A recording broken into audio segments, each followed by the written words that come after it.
Most people are going to do what they want to do regardless. So when they ask you for your opinion, they're really just asking for confirmation to do what they wanted to. I've tried to make this video 3 times. Well, this is my 3rd time. There's been a lot going on, a whole lot. My car got stolen, had a lot of shit in it, and that's just one of many things. Getting a lot of people wanting an update on the situation that's going on with Cena and Brian.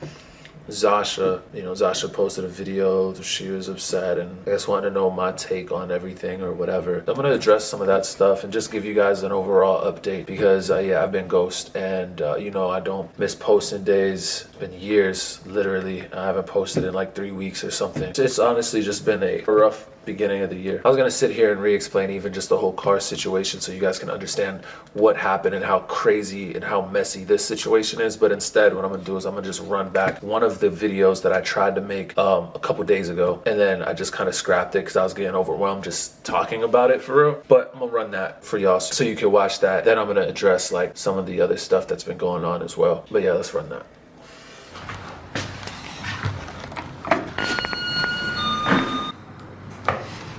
I've been going through a lot. I've been going through too much.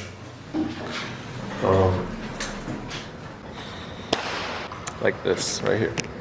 That spot. That's where my car was supposed to be. My car got stolen. It's gone. They're fixing the gate now.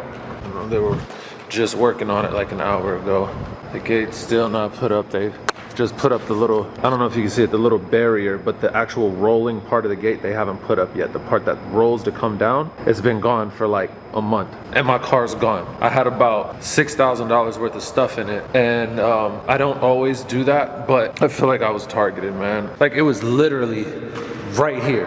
I go on a snowboarding trip to Mammoth with a friend of mine and we don't take my car. The thing is, I was gonna take my car, so I put a lot of stuff in the back. Now, I left at like 3 in the morning. There's no way possible there was anybody here to see. I had a laptop, camera lens, all types of stuff. There's no way anybody saw that. That right there is a camera. This is so unbelievable. So I come back and I see that my car's gone. Go to file a police report. They're like, oh, are there cameras on the premises? Yes, because I swear, like I feel like I'm targeted, bro. I live in K-Town, all right? That's Koreatown. And ever since I moved in here, like people, like it's all like everyone in this building's Asian. I'm the only black person in this building. And I'm not really trying to make it about that, but I promise, like nobody else's car got broken into, nobody else's car got stolen. My car was locked. Like even the camera malfunctioned. Camera facing my parking spot. All the other cameras were fine. The camera facing my parking spot malfunctioned.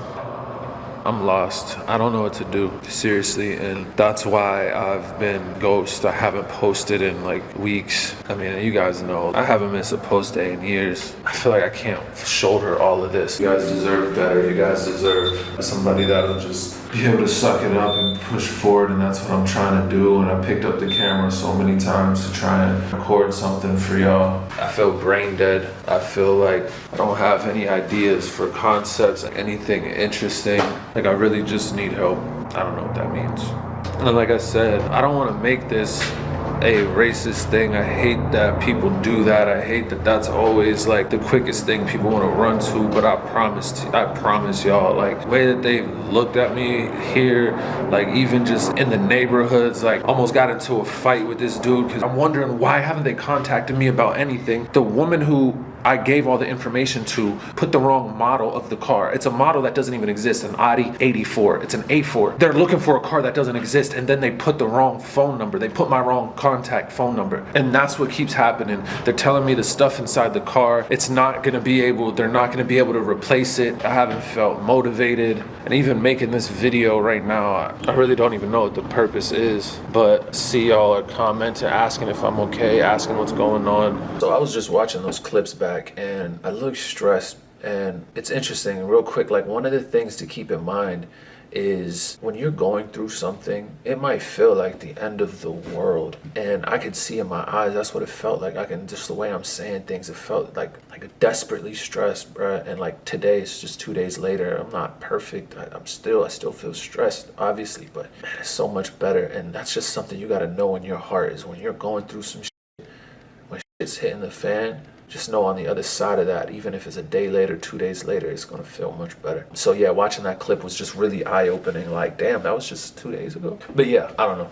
maybe somebody needed to hear that if it helps. So yeah, now we're back real time. In the middle of that video, I was getting a lot of notifications because Zasha had dropped a video about what she was going through at the time. And I'm in the middle of that video and my phone just getting blown up with notifications. And from there, I just was like, yo, F the whole thing. We're here now. To just recap, I mean, I literally today just got the last piece of documentation they want. They wanted receipt for every single thing that was in that car because I do have homeowners insurance. That's something that changed, which this is a fun fact. If you guys ever get something stolen out of your car and you have renter's insurance or homeowners insurance or whatever, they can be covered. They want receipts for everything that was in there. So you got to go contact your bank. One of the other things they want is like a call log, like last 2 weeks of my call history, so that to see if I was associating with any like felons or whatever that would steal the car from me or some shit. Like it's been a lot. So that's like my shit that's been going on. In terms of everything else, with Cena and Brian is interesting. I was getting a lot of comments about like people saying, as a brother, like how I could let them date, how I could let that happen, how I could let somebody who, you know, she was what, 17, 18 and he was, I don't know, 27, I don't know, bro, something crazy, how I could let that happen. And you know, a lot of people saying a lot of different things. And you guys need to remember, you might feel like you see everything, but you have no idea what goes on behind closed doors. You have no idea.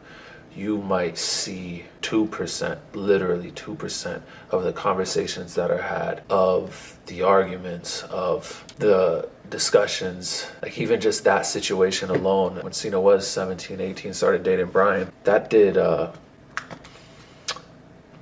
lot of damage to our relationship. That was one of the things that I remember going crazy over. That I remember arguing with my mom, arguing with Cena, everybody going crazy. That was like a literal hard time for the entire family, because how I wasn't okay. I wasn't gonna let this happen, but I'm a brother, I'm a son, I'm nobody's father. I can't literally make it not happen. What I could do is distance myself from the family, from Cena, from Brian, to make a stand. When I was younger, that's what I did. And a lot of times what that was that created resentment. Me taking a step back created a situation where it's like now they don't have me in their lives at all, and I'm cutting them off because that's the only thing I can do. When I go put hands on Brian, what's that do with Cena? You think Cena breaks up with him because I did that? No, Cena's probably gonna look at me a certain type of way and then go and run to his defense and his aid. And there were times where there's a lot, all right, like even in that situation, there was just a lot that happened. There was a lot of damage that was done to the family because of that, until it was just like, you know what? Everyone's on their own journey and I can't live people's journey for them. I could say, hey, there's a cliff over there, but I've tried grabbing people and picking people up and running away and trying to threaten and trying to, like, I've tried that. And that's one of the reasons why I think people have said, and I can definitely agree that, oh, Josh, you can be controlling and all that, because it's hard for me to let go if I care about somebody and I'm like, hey, you know, that cliff over there, you might have to fall off of it and twist an ankle, but it could be worse, but you might have to go through that. You might have to go through that journey. That's where I'm at now, is just letting people go through their journey.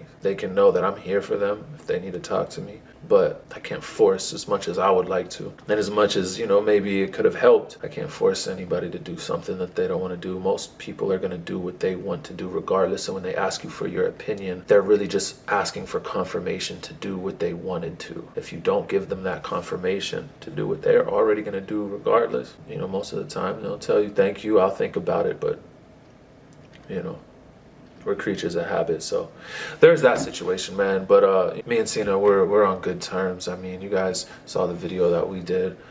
No, this battery's about to die. This is a couple days after I filmed that clip down there, right? I filmed that clip down there. I don't know if you guys could tell when I filmed from down there, but this wasn't here. They just did this. This is 2 days later, okay? They just did this. They just put the gate with the whole railing. They only had this little square part. They just put all this up. Look how fast they're moving. The gate was down for about a month and a half. Then all of a sudden my car gets stolen and they want to do all this. And they don't want to take no type of responsibility either. Talking about, oh, well, they could have came in from anywhere. They could have came from the front because the UPS person might have left the door open or whatever. It's ironic that as soon as my car gets stolen, oh, now we got security. In an effort to maintain the integrity of our parking garage, we are implementing a parking permit system. When I first moved in here, there was no system. They said, you pay this fee for parking, which you have to pay for the parking here. You pay this fee for the parking and you can park wherever you want to. All of a sudden, starting March 24th, 2022, which was last year, but starting last year, all vehicles parked must have a parking permit. They didn't want to take accountability for the car being stolen, but they're making all of these changes now. Yeah, that's what's going on. The last thing I wanted to address was the Zasha situation. You know, she got a text from one of Nat's friends that she showed, and you know, she was really upset about it. And like, here's the thing, I can't reprimand nobody.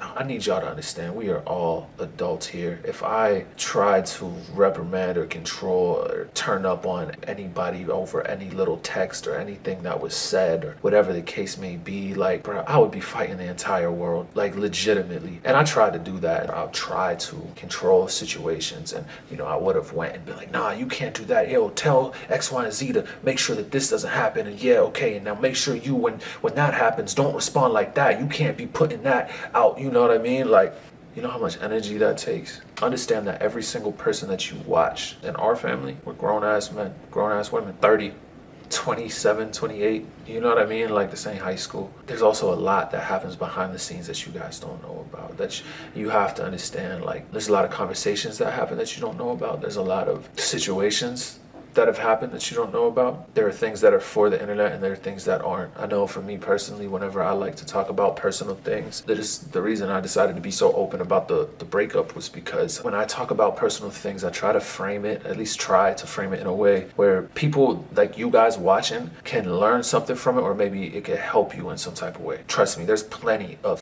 shit. When it comes to drama, there's plenty of shit that I could have done, I could post that would get views, that would get a lot of views. That's just, who's that gonna help, bro? Like, I ain't gonna help nobody. It might feel good temporarily to be airing some shit out or talking, you know what I mean? But that ain't gonna help nobody. So my whole point is this, like, we all grown. Everybody knows, you know, me and Zasha, we're in a good place. Me and my sisters are in a good place. Everybody knows that they can contact me, and I have talked to everybody, of course, whenever they need to, whenever they want to. But when it comes to having a hand in every pot and controlling and being a puppeteer, saying, nah, you can do that, but you can't do that, and this is okay, and this is acceptable, it's like, I can't do that. I'm dealing with a lot of things myself. You know, there was a time where I hadn't, like, had huge breakup type arguments about how Zasha treats my sisters, or how I have cut my family off, my actual blood family off, because of how and what they've done or what they've said to Zasha. My blood. Like, I've tried to keep things together, and I've tried to, but it's gonna be what it's gonna be. And sometimes you gotta accept that and let people live their journey. I got love for everybody, but sometimes you just, like I said, you tell them there's that cliff right there, and that's the best you can do.